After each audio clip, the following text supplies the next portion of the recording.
The leak of a draft Supreme Court opinion. The Supreme Court. The court that dark money built. Breaking news at the Supreme Court. The landmark Roe v. Wade case. A woman's constitutional right to an abortion. My body, my choice. And Leonard Leo, who really is responsible for helping Trump fill the Supreme Court. A Supreme Court decision with dramatic consequences. The justices ruling 5-4. You look at the decisions like Shelby County that attacks voting rights, and then you look at the dark money cases like Citizens United. It's not just us.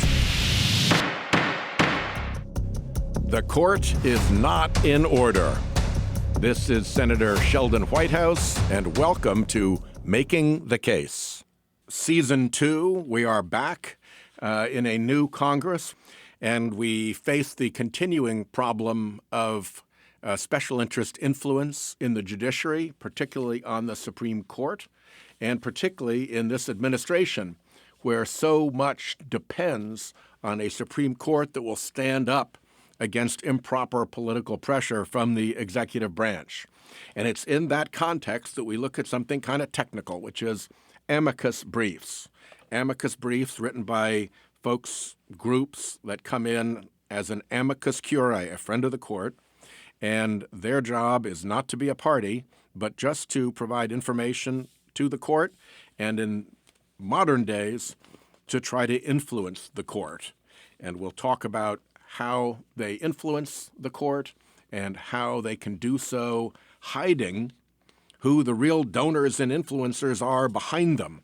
Most of them are front groups, or at least a lot of the ones in the really bad decisions.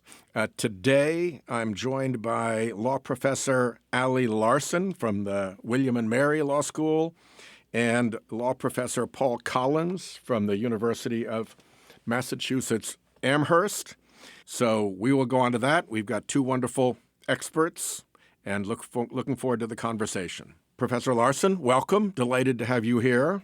I'm happy to be here. Thanks for inviting me. And Professor Collins, thanks also. I appreciate it immensely. Let me start with Professor Larsen, just like the basics for people who aren't familiar with all of this. What is an amicus curiae and why are they in court? Yes, so it's Latin for friend of the court. That's what it means. And by the way, there's multiple ways to pronounce it. I was always taught amicus, but some people say amicus, and Justice Breyer says amicus. So there's no rules. But it's an old concept. It's not a new concept. And the original idea was sort of a neutral bystander who has no interest in the cause before the court, but makes a suggestion on a point of law for the presiding judge. And actually, it used to be like a long time ago, pre-18th century England, it was just a person who happened to be in the courtroom who was literally a friend of the court, who wasn't a friend of an organization, but just someone who would like help the judge out by pointing out cases the judge might have missed.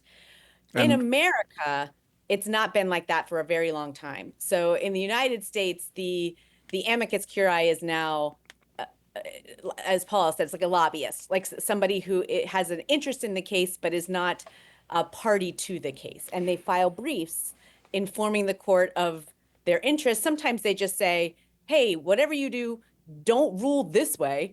And sometimes, which is what I'm most interested in, they provide additional facts to the court that aren't in the record. And they're trying to sort of lend their expertise to the court. But it's Latin for friend of the court, used to be neutral bystander. Now everybody knows they're motivated briefs now. Yeah, and very often filed in coordinated flotillas, not just one by one. That's right. I've called it in the past an amicus machine. There's a coordinated system to make sure you get the right voices in front of the court saying the right things. And none of that is accidental. So just real quick, what does the amicus machine look like? What are its essential elements? So I think there's two big parts to it. The first one is like a wrangler. So someone who literally recruits other interested parties to say what they think would help the court make the court's decision, I guess, more fully informed is the most generous way to think of it, or just to make sure that the court doesn't go in a way that is hostile to the interest of the party or the interest of the organization. So the wrangler is the recruiter.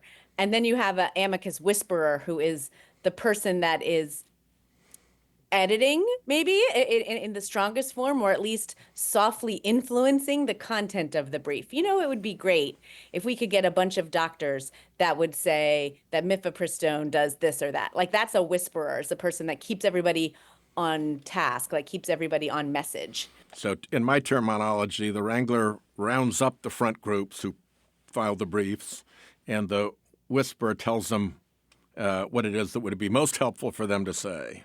Right, exactly. Professor Collins, what do judges think about this operation? How switched on are they to the fact that it's a machine, and how do they consider amicus briefs? Yeah, so there's pretty substantial evidence that amicus briefs matter in different ways. Perhaps most obviously, they have a huge influence on whether or not the Supreme Court takes cases, but they also influence the outcomes of cases, the votes judges cast. I've demonstrated in my scholarship that judges borrow language from briefs, and that might mean, they help shape their judicial opinion or actually form legal doctrine. One of the most significant findings about this is that not all briefs are created equal, and sort of not all litigant support of amici is equal. So we know, for example, that litigants that have more briefs on their side, they tend to come out ahead. But this is especially true if they have the right amici. So if they have these elite, powerful interest groups, and if the briefs are filed by these elite, powerful lawyers. So judges, I hate to say this, I think judges have a slightly naive view of amicus briefs in that they don't quite yet see the very tangled web that's going on in the amicus practice, especially in high-profile cases. But it's conversations like this, and it's scholarship like Professor Larsen's scholarship that's going to expose some of this and hopefully get judges to think a little bit differently about just how independent amici are from the parties that they support. Yeah, that takes us really to the heart of our conversation today, because sometimes the amici who are filing briefs are actually connected to a party in the case, and sometimes amici who are filing briefs in a case are connected to each other in, as I said, flotillas, and the disclosure requirements that the Supreme Court has for explaining who you are for real and who's behind you are pretty terrible. So in terms of the connection to parties, you have done some research about special interests who helped actually fund amici, who came in pretending to be neutral, but actually for the party. Tell us about that case.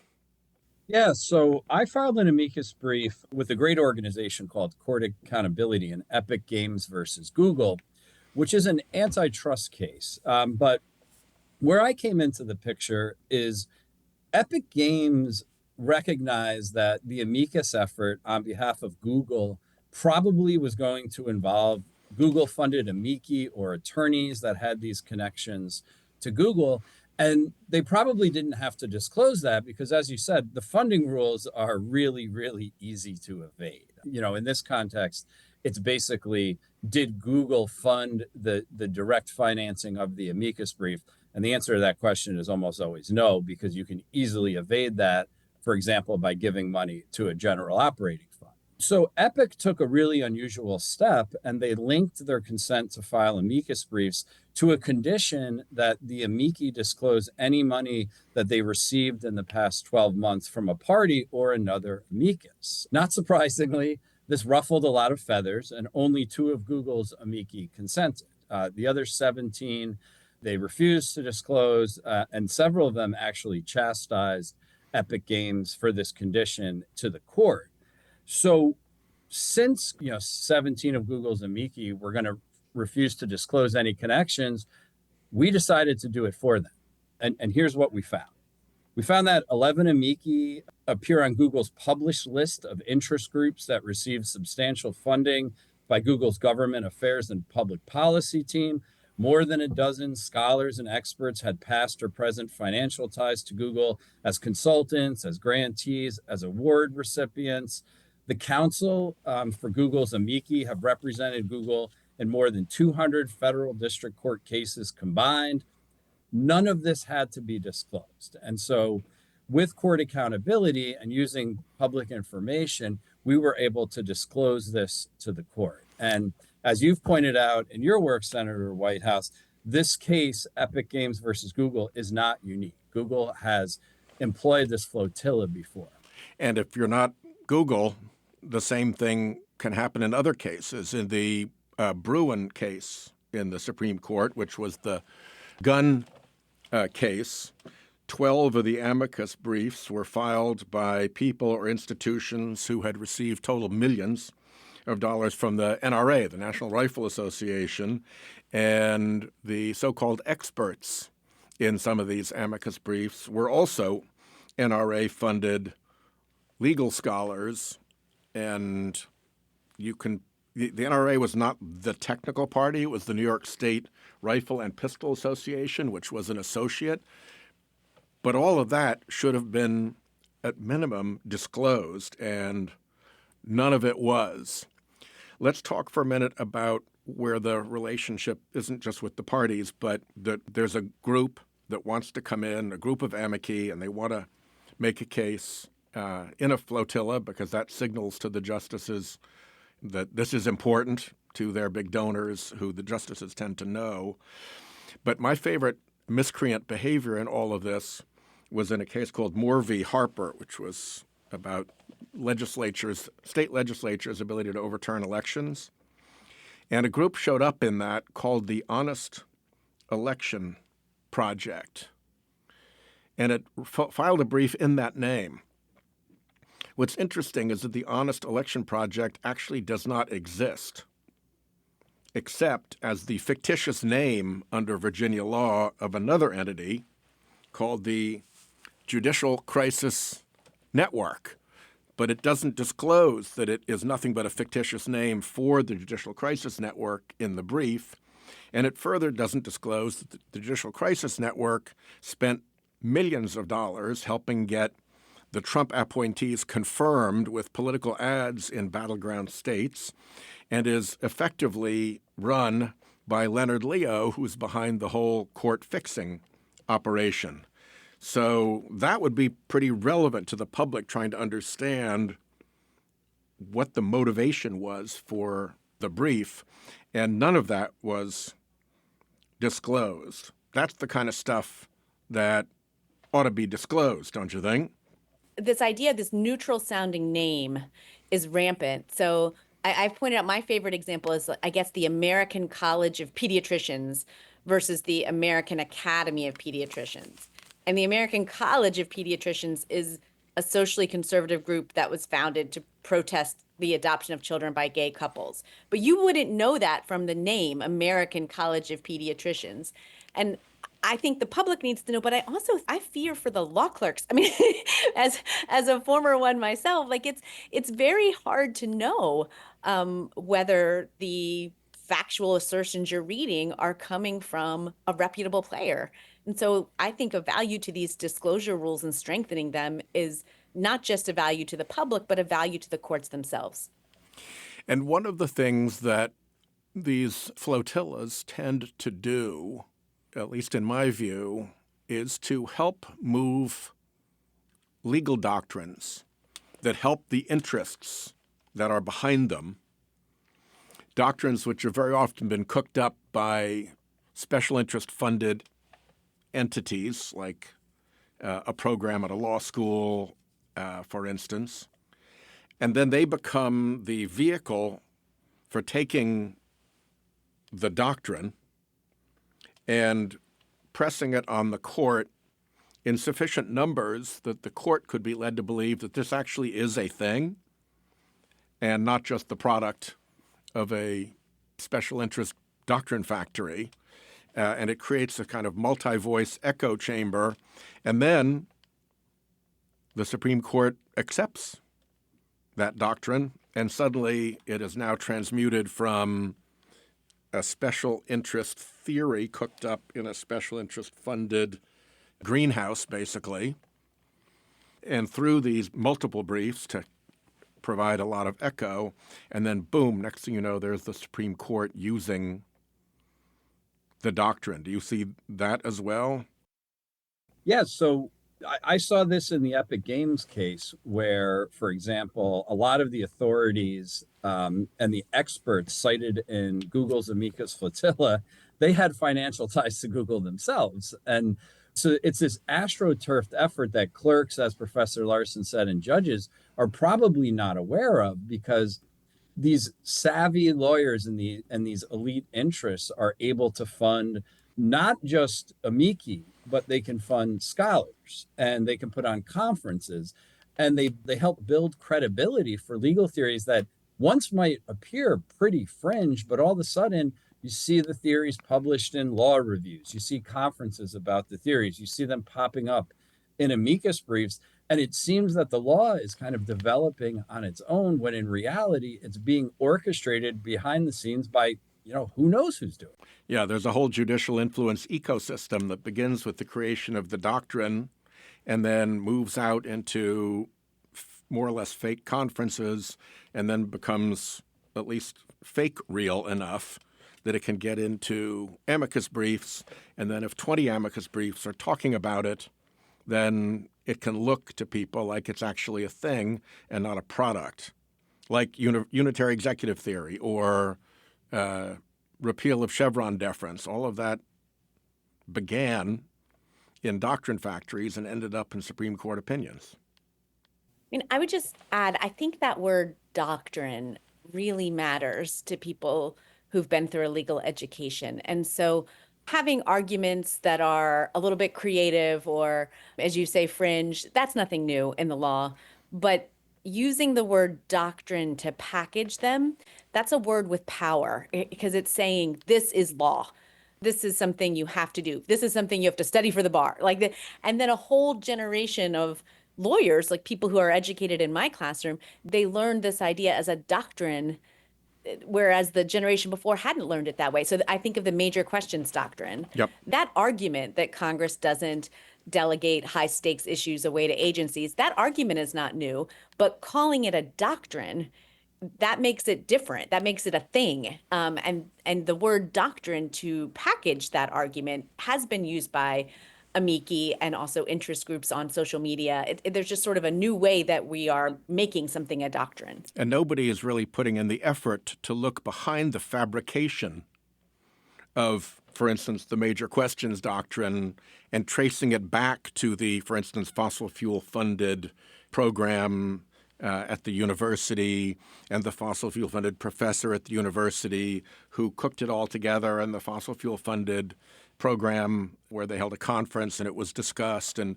so that your students sitting there don't know the backstory of the doctrine fabrication. It just pops up as if it's real. I think this is precisely part of the problem, which is oftentimes it's the elite interests that are able to fund all of this. But in order to uncover what's going on, you need a lot of resources to do that, right? This is basically, the type of investigative journalism that groups like ProPublica do in order to figure out the justice's ties to elite patrons, for example. But it's not necessarily the easiest thing in the world to expose all of this. Yeah. And so by requiring, some basic levels of transparency in amicus briefs that the Judicial Conference is considering, it will get us a little bit closer. But right now, it's fighting resources with resources. And a lot of the folks that are trying to expose this it's a type of David and Goliath thing. So let's move from doctrine to facts.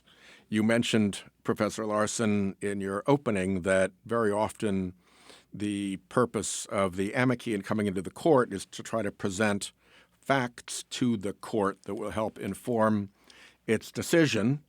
And you've written an article called The Trouble with Amicus Facts. And I've written a law review article about fake facts that the Supreme Court seems quite comfortable to adopt. Tell us about, first of all, how much deference the Supreme Court is entitled to with respect to fact-finding versus its lawmaking function, and what is the trouble with amicus facts? This is an interesting question because a lot of lawyers have come to me and be like, what do you mean the Supreme Court finds facts? They don't find facts. They declare law. Like finding facts happens at the trial court. And those were the days, huh? Yeah, that instinct is understandable. But there is this old distinction between so-called legislative facts and what are also called adjudicative facts. So a legislative fact is a fact about the way the world works, as opposed to a fact that might go to a jury about who did what, when, where, why. And adjudicative facts are not supposed to be found by the Supreme Court or by an appellate court, but legislative facts, they're exempt from that rule. So there's nothing procedurally wrong with an appellate court finding facts. I think what's happened, and this is what my paper is about, is there's a hunger for these facts about the world that has grown with our technological change and our ability to look things up on our phone now. And the tool that we're using to accommodate that need is an old tool. It's this amicus tool that we haven't actually regulated in a really long time. So it's a bad fit. And you end up with these groups that don't have to disclose very much about who they are, making claims of expertise to the court. And I'll tell you this, when I first looked into it, I asked my research assistants, I want you to list for me the authorities that the amici find. And I remember the research assistant, this is like a decade ago, saying to me, actually, Professor, they don't cite authorities. They're just asserting facts. And I was like, what? That can't be right. But it's true. I think the court is using the amici almost like an expert witness at trial. Let me find out about the effect of video games on juvenile brain development. Oh, here's a brief for that. With the very important difference that an expert witness at a trial is subject to cross-examination if they can't stand behind their judgments or if they're shown to have a huge conflict of interest. So there's a test in real life of the facts, even from an expert witness, as opposed to up at the Supreme Court, where it's the last call on the train and nobody gets to review any facts that they find. And that is exactly the trouble with them. I think the trouble with them is that they come in at the 11th hour and they're untested. And so you end up with facts that are shaky in their reliability or have been paid for by someone who's motivated. And none of that comes out because there's not enough time for it to come out. By the time anybody reads about it, the final decision is what they're reading. Exactly. And one of my real objections here is that the tolerance for the Supreme Court has grown for absolutely false facts. I mean, the problem you mentioned would be real even if you had a Supreme Court that was doing its best to be honest with its legislative facts. But when, for instance, in Citizens United, they found that all of the new money that they were unleashing into our political systems would be transparent, that people would know who was the donor, that there wouldn't be any dark money in the system, has been just completely exploded by the billions of dollars in dark money that have, in fact, poured into the system. They couldn't have gotten to the outcome they wanted without that finding that there would not be dark money, that the dollars would be transparent. And instantly, the world rebuked that with floods of dark money, proving them indisputably wrong, and they haven't budged or reconsidered. So these legislative facts, even when indisputably false, can be awfully damned sticky. Yeah, it's particularly problematic because the justices and their clerks, while they're great legal minds, they're not particularly trained to assess a lot of these facts, right? There's not a social scientist on the court vetting these facts. And so a lot of times what's happening is they're just accepting facts that mesh with their ideological preferences and get them to the predetermined outcome that they were headed towards, rather than actually taking a step back and assessing something. And Marbury v. Madison, it's the province of the court to say what the law is, but it has no particular specialty as to saying what the facts are compared to, say, Congress, which deals with legislative facts all the time, hence the term legislative facts. Well, let's take a look at kind of the solution to this as it's percolating through the Judicial Conference. First of all, what is the Judicial Conference? And second of all, where are we in the Judicial Conference trying to look at what one of the judges called the real power behind the throne of an amicus flotilla? So the Judicial Conference is the governing body, and they're considering a change to Appellate Rule 29 that covers the basic aspects of amicus briefs. And the policy towards amicus briefs, it's very, very liberal. Basically, you just have to obtain the permission of the parties in order to file. And if that's not granted, which it almost always is, then you ask the court for its permission, which it usually does. And as it relates to what we're talking about, as long as the amici is not taking direct money from a party to litigation, they really don't have to disclose anything. And so we know that this is very, very easy to evade. And so the Judicial Conference is considering... They haven't caught up to the amicus machine. No, that's exactly right. I mean, that's why it's so important to have this conversation now. And I'll be honest, it took me a little bit of time to come on board that all of this was happening. I was first alerted to it before Professor Larsen published her excellent piece. I sort of had some people telling me that this might be going on, but I thought it might have been a little bit in conspiracy theory territory. But until we got our hands on the Bradley Foundation email to Leonard Leo about how they had money to spend to coordinate briefs, actually in Friedrichs and Janus.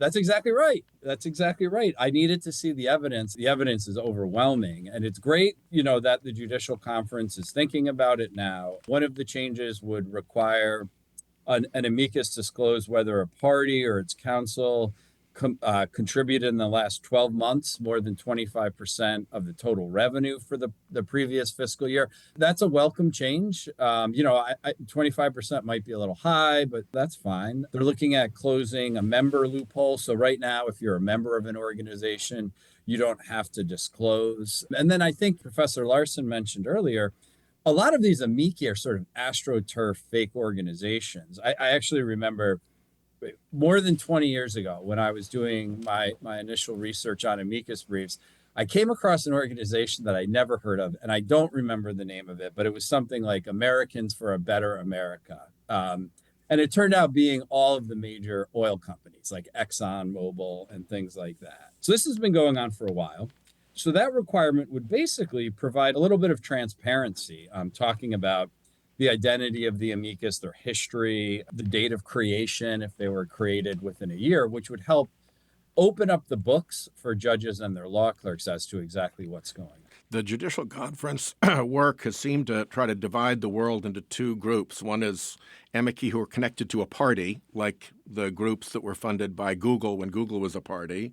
And the second is basically everybody else. And the change in Supreme Court litigation where the party really doesn't matter any longer. The party is a figurehead chosen by the litigation group to get standing. And in the case of Friedrichs and Janus, actually put on the litigation group's payroll. But the real party, the real force and impetus in the Supreme Court case is the litigation group and the amicus groups that surround it, which swap position. So that in Friedrichs, there was a group that was litigating group, which became an amicus in the successor case of Janus. And in Janus, the case that was litigating group had been an amicus in the case of Friedrichs. And it's this little cloud of special interest front groups.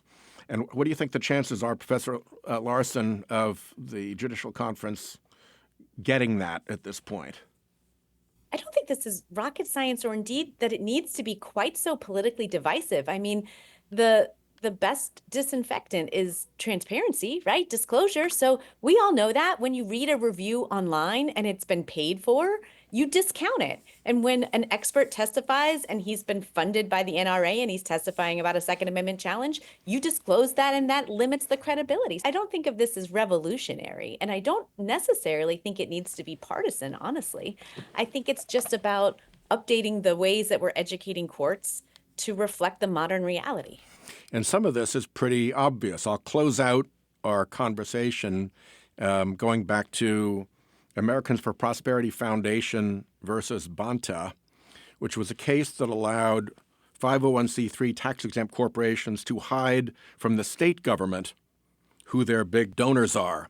And what the court didn't notice in that is that the current state of the art in politics is that you have a 501c3 nonprofit that is tax deductible. You have a 501c4 that can spend money in politics, buy ads and things like that. And the two have the same offices, the same staff, the same address, the same donors, overlapping board members. In the AFPF v. Bonta case is the Americans for Prosperity Foundation, which is the C3 for guess who? Americans for Prosperity, the C4 that is the big political battleship of the Koch brothers' political influence operation.